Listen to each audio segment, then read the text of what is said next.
When Ronald Read died in Brattleboro, Vermont, in June 2014 at 92, people were surprised. They discovered he'd had money, despite his life as a gas station attendant and janitor. He drove used cars, split firewood, and even used a safety pin on his coat. His will revealed he'd quietly accumulated $8 million, leaving it to his local library and hospital. Financial media couldn't explain it, but his neighbors mostly just nodded. Ronald Read never earned a high salary, nor received any inheritance or windfall. For over 6 decades, he bought shares in stable, dividend-paying companies and never sold. Not when the market crashed. Not when stocks dropped. He held. He reinvested dividends back into more shares, which produced more dividends, buying more shares.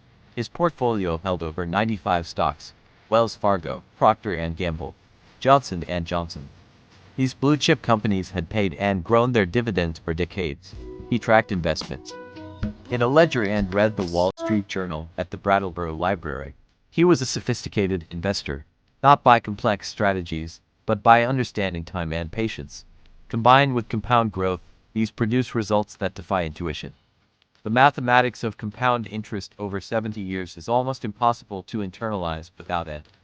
Example like Ronald Read's, a modest annual investment, even $1,000 to $2,000, growing at 7 to 8% annually, becomes extraordinary.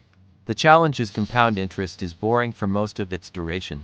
Dramatic transformation happens in year 40 and 50, when growth exceeds what any salary could add. Most people never reach that point, cashing out or changing strategy too soon. But Ronald Read's story is not just about money. It's about values. He lived frugally not from fear, but because his values weren't rooted in consumption. He didn't need new cars or elaborate vacations to feel successful. He needed coffee, the morning paper, and the satisfaction of building something quietly. Legacy doesn't always look like what we expect.